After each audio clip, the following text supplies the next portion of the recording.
Hi, and welcome to Something About Mary Kay podcast. I'm your host, Mary Kay. And in this podcast, we're going to talk about all things life, love, and business in your 50s and above. This is also known as the golden era. Did you know this? I didn't know this, but yes, it's called the golden era. And I like the term golden because it means shiny and bright. It just means that you have a wealth of experience. So I wanted to bring this podcast to everyone on YouTube and Apple and wherever you're streaming this podcast to really talk about life, love, and business and how to navigate that at the age of 50 and above.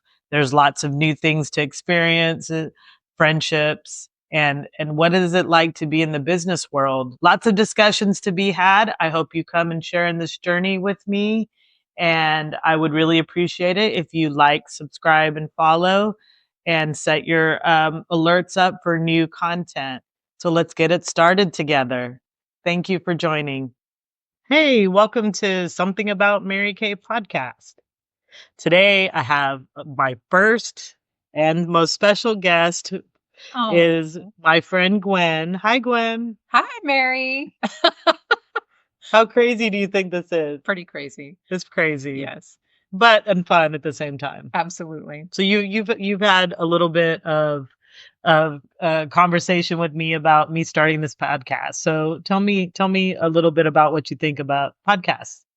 I'm not a podcast listener, so I had no idea what to think. And then I started listening to yours and I was like, oh, okay, there's some stuff in here. And then I started listening to other podcasts too. And it's interesting to, I don't know, learn more about you because you talk about things that we don't talk about in day-to-day life. No. So yeah, so it's been entertaining and enlightening. And I think us girls need to stick together and, talk about important things and be able to talk about them openly with no judgment. This is a no judgment. No judgment. We may even act a little naughty. We're eating naughty Tic Tacs. Yes, and they are delicious. So let's get into kind of my theme is talking about life, love, and business. So I came up with some wonderful questions for you from our friendly ChatGPT friend.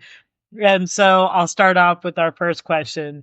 Can you just share a little bit about yourself? Tell the audience about you. So I am a mother of 4, empty nester, world travel loving yogi. That's my life. I like peace. I like calm. I like happy and just seeing the world, meeting new people and adventuring in new ways. And how are we friends with that? Because I'm not a yoga person. I'm not peaceful. She's the yin to my yang. I force you out of your peaceful comfort zone. I sleep really well after I hang out with Mary. So what's one thing about you that most people don't know that you want to share on a platform such as podcast? A good question because I'm a very private person. So I think that people would be surprised to learn that I am actually a very highly emotional person, but I don't show it. So I've learned to internalize and tamp it down and not let it overwhelm me. So I think a lot of people, when they meet me, they think I'm very logical and very to the point, but I actually internalize emotion at a very high level. So with that being said, how do you keep yourself sane then?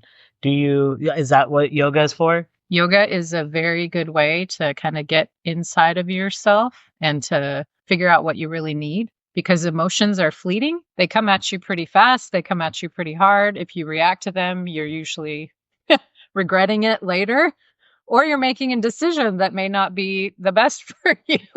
So yoga helps you kind of float with those feelings and be in them, but kind of maneuvering through them, if that makes sense, and kind of finding what you really need and asking your body like, okay, I feel this way, but why do I feel this way? And being okay with your emotions. Like it's okay to feel mad, frustrated, angry, whatever, but you don't need to act on all of them. You can just really, I had no idea. Chill out a little bit. So, well, kind of like going from that, what would you say your friends, your closest friends, how would you think they would describe you?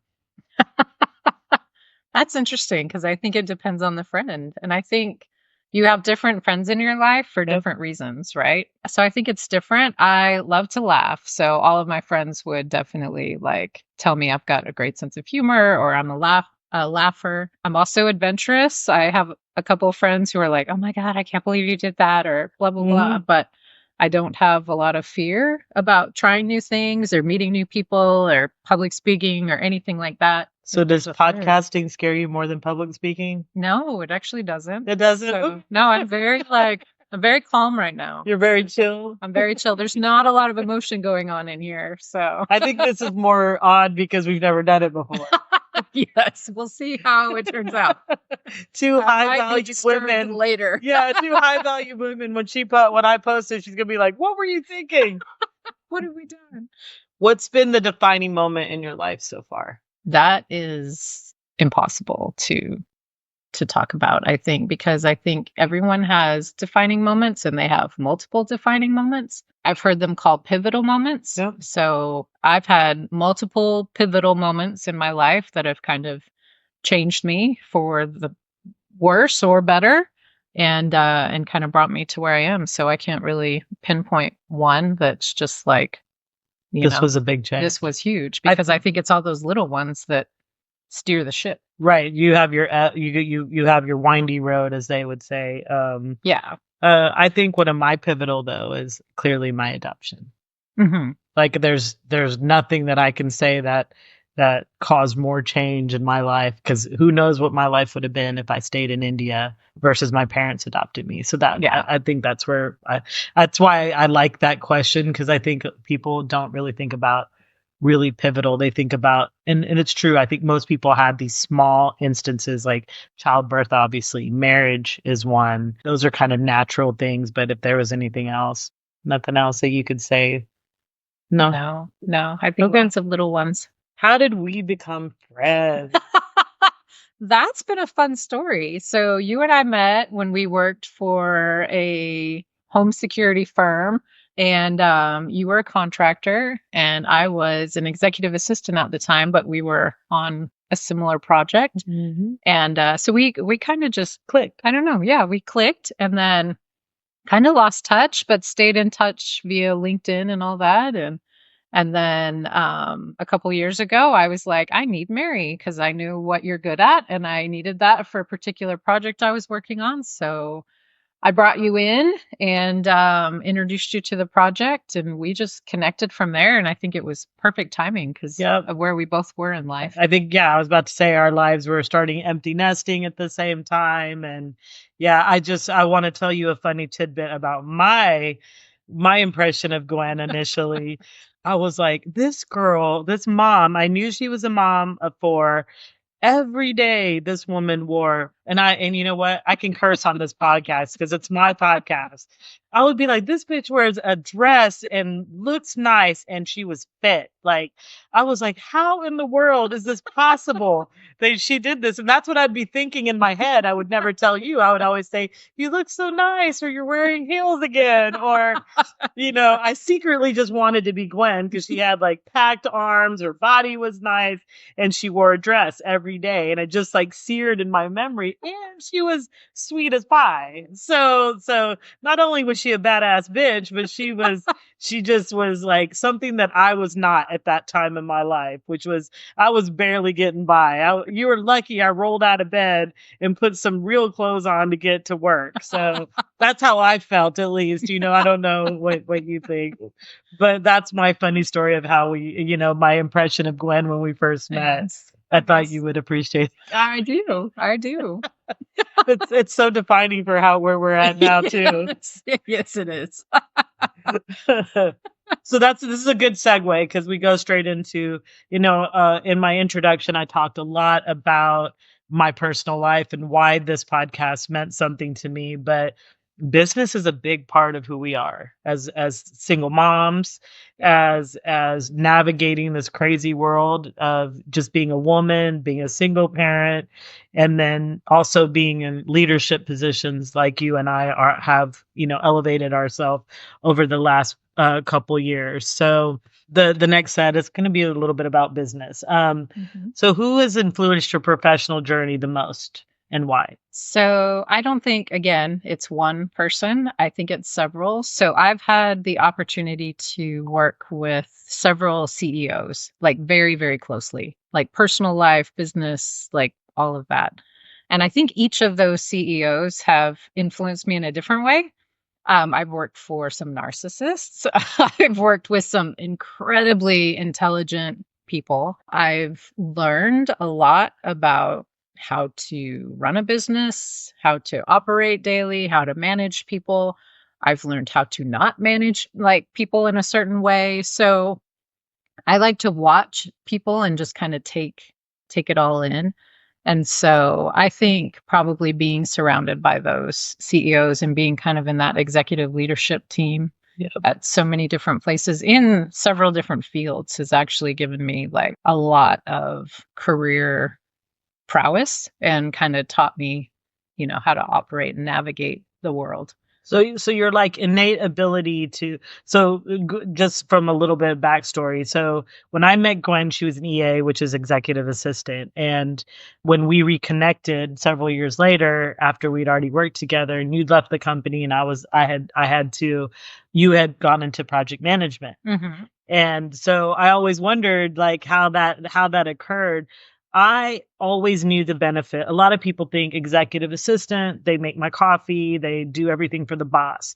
But in my experience with all executive assistants that I've worked with, they are the backbone to the CEO, right? They do their reports, they do their presentations. It's not the CEO doing them.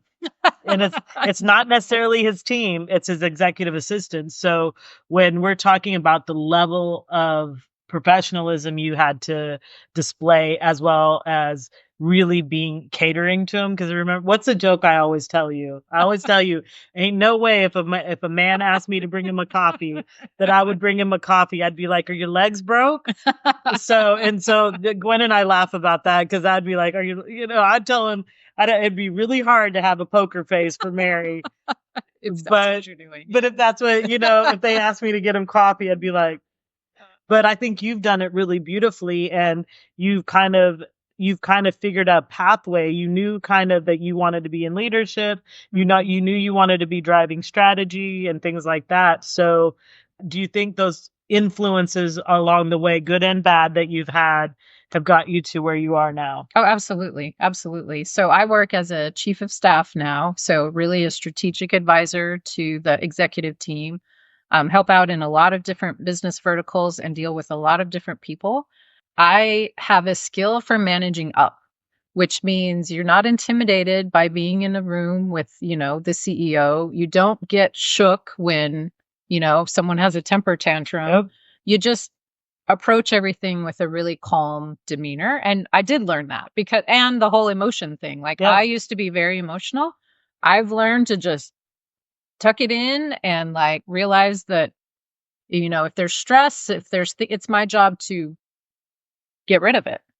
It's my job to chill it out. And I have an innate ability to kind of read people. I can read a room. I can go into a room and, you're not helpful. You're going to be very helpful. You're, a turkey, like, and just understand people. And so you can tell by their behavior. Absolutely. And to not get taken advantage of either, because I've worked in male dominated industries for my entire career.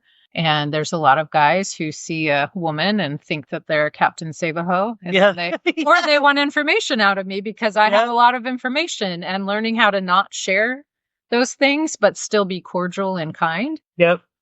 Is a tricky tightrope to walk, and to not take it offensively. Cause I think a lot of people would be like, oh my God, like he's flirting with me or, blah, blah, or he made some horrible comment to me.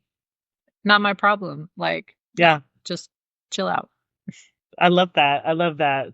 What are some of the lessons as a woman you've learned from navigating in the business world? Like a lot of people, and I'll be real honest with everyone here because circle of trust on a podcast, No but judgment.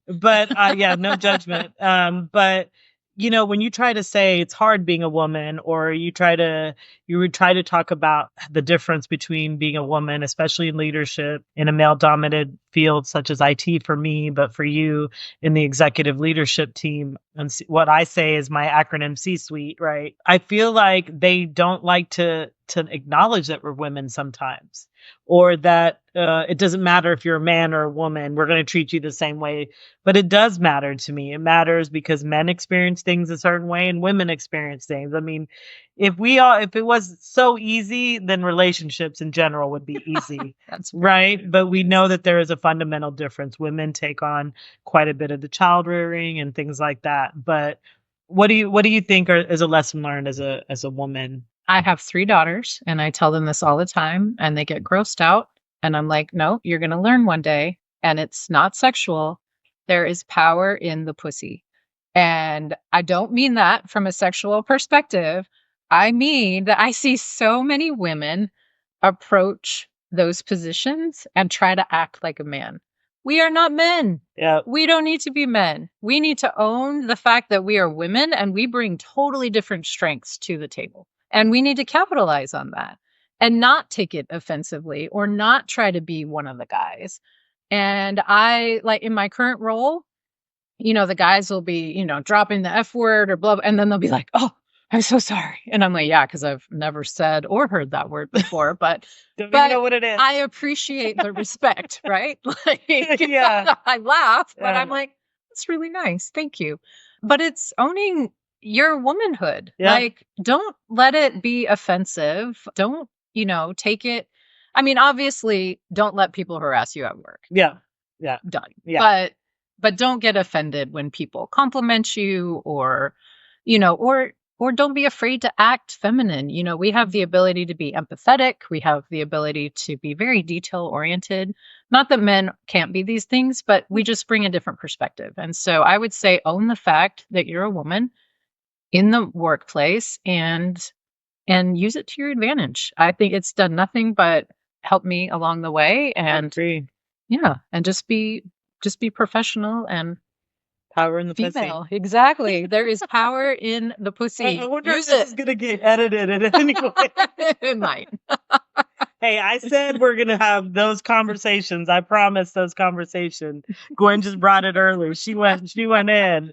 What advice would you give to divorced single women navigating the workforce? Because I'll give you a little bit of my experience. I feel like I'm like 15 years behind everybody who's my age, because I literally could not do the things that I needed to in my 30s and 40s because I was busy raising kids, managing them, getting them from here to there. And I couldn't stay at work late, or if I did work, I was working late at night. But I would say just don't give up. Right? Like continue to be who you are and really kind of push for your goal. And you have to know that it's temporary, that you can't do all those things, but to always have that future sight. Don't give up on that goal. Right. Mm-hmm. I always knew that like project management was what was going to get me where I wanted to be. And as you kind of talked about, you observe the people you should become networked with. And you observe the people that are going to be beneficial to you, and you should latch on to them, right? Ask them to be your mentors. Those are kind of things that I've done, I feel, to kind of elevate myself, but be humble at the same time. Mm-hmm. Right. And then I mentioned it in my earlier piece, and I'll say it again. Do not be afraid to tell your boss what you're going through. Now, obviously, if you're a basket case every week, that's going to be a problem. Yeah. But if you're genuinely you're going through the divorce, or you're taking care of an elderly parent, or your child is extremely sick, you just need to say, this is what's happening, but this is how I'm going to navigate for the next few days. Mm-hmm. Right. I think if you tell your boss that, then he or she will not be annoyed at you and think you're just slacking off. Because I mentioned that in my update, that I think that I was always scared to tell them that I was managing so much, or I was going through a divorce, or whatever personal situation, or the kids were sick. But and I was always afraid because I felt my team members would judge me, as well as my boss. But what I found out is they were judging me because they thought I couldn't do the work, not because I could do the work. I was just having to do it at different times.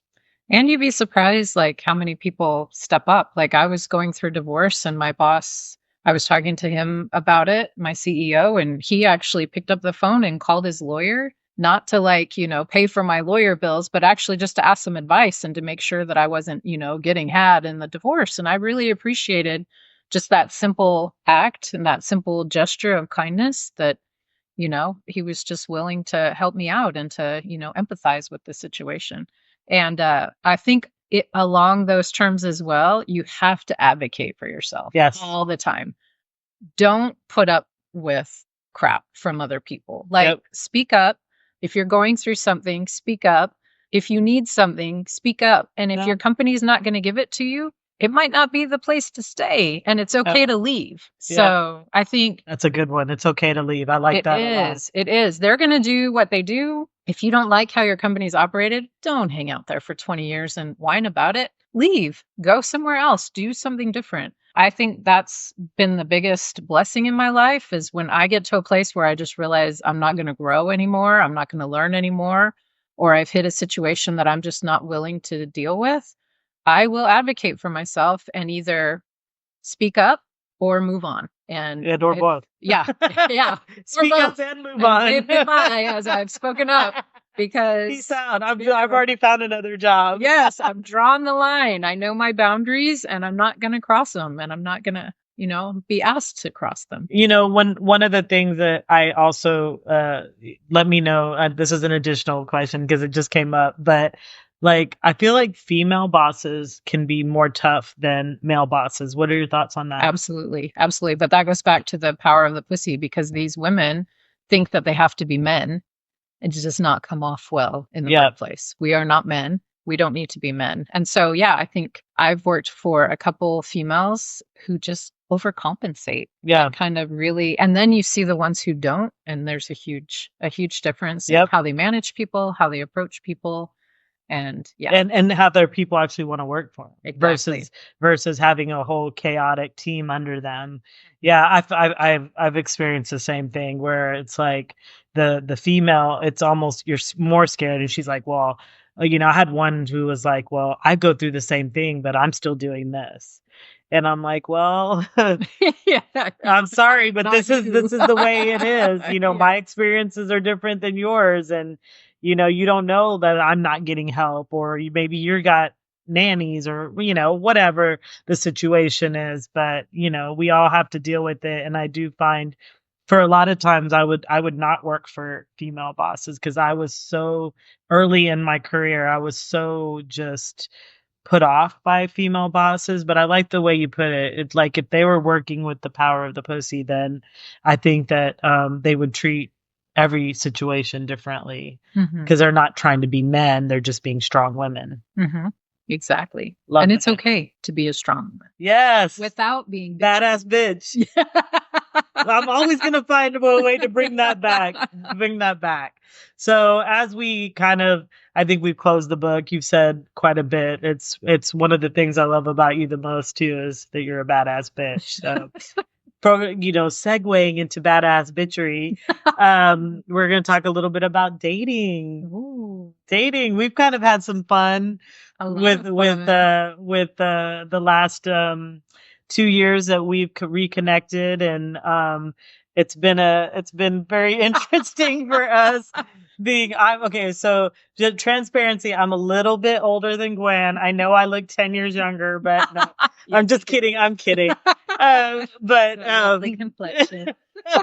But let's talk about dating apps. So again, I gotta set this up, because when I started dating, I hadn't dated for a long time. And when I started dating, and I would go on these apps, and I'm like, this is wild. Like, not being out of the dating world for like 15 years, for basically my entire 30s and 40s, I did not do dating apps until the very end of my 40s. So And I was like, what is this world? And then when you and I connected and you were like, you were a badass bitch navigating those apps. And I'm like, tell me, let me I want to absorb how you do it. So let's talk about apps. So first of all, I heard a comedian, this was a few weeks ago, and I don't know how old this is, but she said, you should just take all the apps and put them on one app and call it What's Left. Because yes, that's what it is. We are not young. We are empty nesters. And yeah, I feel like after COVID, the apps got even more weird because I think people got even more weird. It did. My biggest piece of advice on the apps is be picky. I've had this setting so many times where I've been like so picky that I get like maybe 1 or 2 people a day or, every few days. And then the app will suggest like, oh, open up your filter so you can get more matches. And I'm like, hell no, I don't want more matches. I'm looking for something specific. And if I don't find it, that's okay. I'm going to delete the app. So yeah, it's entertaining. And I think living where we do, we're very fortunate because you can like get on an app and find a date the next day because there's just so many men. I have a very close girlfriend who lives on the East Coast. She probably has 5 people in her whole state that, might qualify for a date. So not a lot to choose from. So yeah, we're a little saturated in the DFW area. I think almost too saturated. And I think people treat dating nowadays because of the apps as a commodity that can be bought, sold, traded. There's always something better out there. And so I think you have to be really, really careful. I have been lucky and found, a great relationship. But you have to be like-minded and you have to have the same values. And if you're not picky on the app, you're not going to find those people. So when you finally get to the point where you go on that first date, what is like something that you would give advice to other women, that are later in life, trying to date? What's like one question that you're like, I asked this question because it's a filtering question for me. Oh, that's a good question. What's your credit score? So bad. But damn it, I don't want to date somebody in a lot of debt. Is that like weird to ask? Actually, it's kind of we're laughing, but it's like, would they tell you the truth? Some do, some don't. So yeah, I don't really know. I think, well, I'm a people person. So I like to just watch people and kind of interact and, interpersonal communication, body language, that kind of thing. So I get a lot out of just meeting someone in person. In fact, for me, I don't want to chat with someone on an app for 3 weeks. I just want to go meet them because if you see them, you're going to know whether you're a match or not. You're also going to know if they're a freaking psycho. Like you can just see it in their face. Like we know. Yeah. We've been there. We've been there. Maybe we're the psychos. I don't know. We could be. We want to know your credit score. Yes. Tell us your credit score. Do you own your home? That's a good one. Do you have pictures on your wall? If you own your home, it's in your name, not you and your exes. Yes. Who still owns your home? No, that's not what we're looking for. So I have a lot of girlfriends who are scared to meet people and go out on dates. And I would say, don't be scared. Don't be dumb, but don't be scared. Don't meet them in a dark alley. Don't meet them at a, sketchy place. Like, meet in public. I've never had any psychotic things happen, and I've been on plenty of dates, but you've got to you've got to just like look at their pictures. If they look like sketchy or they could have a criminal record, like maybe you don't want to meet them. Like, but I think they show you pretty fast how sketchy they can be. Like on a couple instances when I first started and I didn't know what I was doing, like they immediately, like one guy was like, "Are you double digits?" And I'm like, "Double digits? What the heck is he talking about?" And he was talking about how big you are. So whether you're a size 8 or 10, like, so if you're a size 10 or up, he didn't want to deal with you. But if you were 8, 6, 5, or 4, he would, single digit. I was like, that is disgusting. First of all, did you ask him how long his? Yeah, no, I did not. I was like, block. Maybe I have some. I was like, block, because I'm thinking, first of all, a woman that's a size 10 can be smaller than a woman that's a size 8, depending on her height. There's like so many different things. So I was like, that was a weird question. And then, and I, you can tell he's fixated on what your body, your exterior looks like. And we all know, especially us or me mostly, as you get older, you don't look the same. You don't look the same. I think we're aging better, but you don't look the same. I think we're aging better because we're less stressed. Our kids are grown. We've done the hard work. Now we get to have some fun. So last question. How, what are some of your deal breakers Oh, there's a few. that you want to share? Credit score.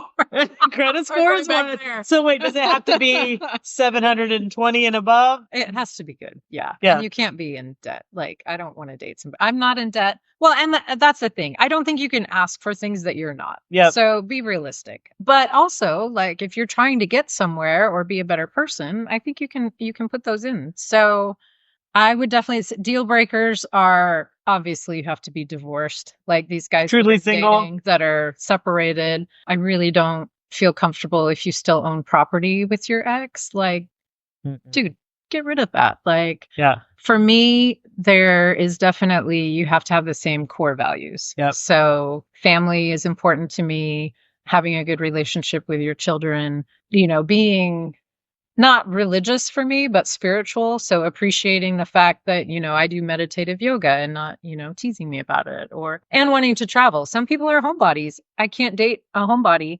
And that's, and I don't think deal breakers have to be like offensive, You're not being mean to somebody if you tell them, hey, we're not going to work out because you like to stay home and I like to go places. Yep. You don't have a passport and I want to, go to Europe next year. And so I think the important thing is to not sell yourself short. Right. And not to worry about offending somebody or, saying no, or just saying you're not for me. Like, it's okay. And I think you do that pretty well. Well, you do that really well. But yeah, I think we're at that point in our life. And I want to tell all the girls out there that this is such a nice time of life. That is a good time. You're confident, you're secure in your body. Like you said, like our bodies are not the same, but God, just own it and like strut around and just enjoy life and have a lot of fun and don't worry about all the, the stressful stuff. So, yeah. So I think my deal breakers are they come down to my core values. So if we can't align on those things, then it's not going to work. And if you don't know your core values, that's a problem within yourself. There you go. I totally agree with that. Like if you're struggling to say, these are my deal breakers or these are my core values, then you're gonna set yourself up for hurt for sure. Yeah. So you definitely need to know yourself before you try to start connecting with someone else. I agree. You're going to end up in the same bad spot you probably were the first time. And you're going to attract the wrong type of person. Yeah. Yeah. Because they like feed into that either insecurity or they just see it. I don't know how, but they do. They smell it. They know. Yes. So let's talk a little bit. This is another good. You see, you're just good at the segues. You were talking about taking care of yourself, but like life. Like what are some awesome like self-care routines at your age now and being an empty nester that you really, you said you yoga, but what else do you do? So for me, I'm physical touch all the way. So I need massages or like just relaxation. So I actually have a membership to a massage place and I go and get massages and just relax and take it easy. So that's a good self-care for me, going to the spa. I love spa days. Have you been to a Korean spa? I have. They're amazing. Highly recommend. Highly recommend. If you have not been to a Korean spa, you need to go. Again, confidence. Yeah. Walk in there confidently because you'll be like, what? Yeah, there's definitely different. The first time I went, I was like, don't look up. Don't look up. They're naked. And at first I had a towel wrapped around me the whole time. And then by the end, I was like, I don't care. Nope. We're all women. We're all women. We're fine. Just go with it. We're all beautiful no matter what our bodies look like. Yeah. And honestly, I think another self-care is to surround yourself with good girlfriends because let me tell you, like at this stage in life, you just need that support system, like good drama-free girlfriends. Like that are just going to love, support you, and call you out when you're being crazy, like without judgment. Yeah, for real. Like, or just tell you, you need to snap out of it. Stop. It's done. Yeah. Because that's I would say probably the most important thing as you get older, and especially for us who are divorcees, who are, we work hard all day. We want to play hard too a lot of times. But when you have a strong core, I always say there's like 3 levels, and I've seen this on various social media platforms and in books, but you have your core 5. About 5 people is all you can handle in your core, and then you have the outer layers of your friends. But as long as that core is strong, but you should also touch those outer layers, because your core can get a little bit, funny sometimes. Like recycle. Recycle. Yeah. Different people will move into your core at different times in your life. Yep. And if they move out, it's not a negative okay. thing. It's just they've kind of, moved out of your core. Yeah. For that point. And then, yeah. And everyone's, you have to remember, especially as us women, we're all going through different things at different times. Although Gwen and I are a little bit off in age, we're kind of in the same place, right? Mm-hmm. Like, she had her kids a lot younger than I did, but because our kids are grown now, they're full adults and they're doing their own thing. It allowed us to kind of bond as women who are trying to navigate so many different things. And get this, we're like at the peak of our careers. Mm-hmm. So not only are we getting to have fun, but now we have money. We get to save more of our money so we can travel. Things like travel. Yes. Buy ourselves something nice, massages every month or whatever it is that's your self-care. One of my self-care that I've recently is therapy for me. I 100% think that everyone should try therapy, even if it's just to talk things through, because I do have quite a bit of a network of girlfriends, but I don't ever want to overburden any of them. So I also think that talking through a lot of things that I didn't get to talk through when I was younger, because I was just so busy with kids, divorce, managing life and business and all of those things, but I always relied on therapy. I could count on it. I could go to it. I could pull it away when I felt good. And when I saw I was being a train wreck again, I could bring it back.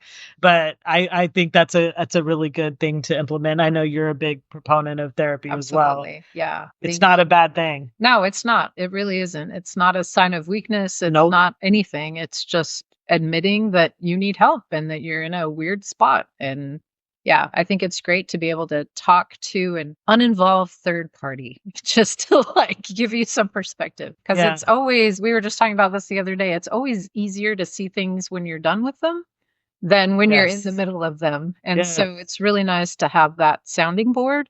And, even if you don't go often, go when you're like you said, I go in spurts. So if I want to work through something or work on something, I will go and like have a couple sessions a month, or, even sometimes a week if it's particularly troubling. And then I'll go for a couple years without any therapy. But finding a good therapist, I think, is the biggest trick. Yeah. Because you have to be with someone who you feel comfortable with. And sometimes you have to go through a few before you hit the right one. And it's okay. And it's not day one you guys are going to connect either. You do have to spend a little bit of time and make sure that they align with you. So just like a doctor, though, it's just like anything that you need for your health. So, well, this is our first live podcast, and I'm sure we're gonna laugh our asses off. Some key things, right? Do you want to recap anything that you just have in your heart about something about Mary Kay? Women, own it. Own it. Just own it. Own it. We're badass bitches. Damn right. Put on some lipstick and enjoy your day. Yes. That's what we're doing. Absolutely. Well, thank you, Gwen. Thank you. Bye. Bye.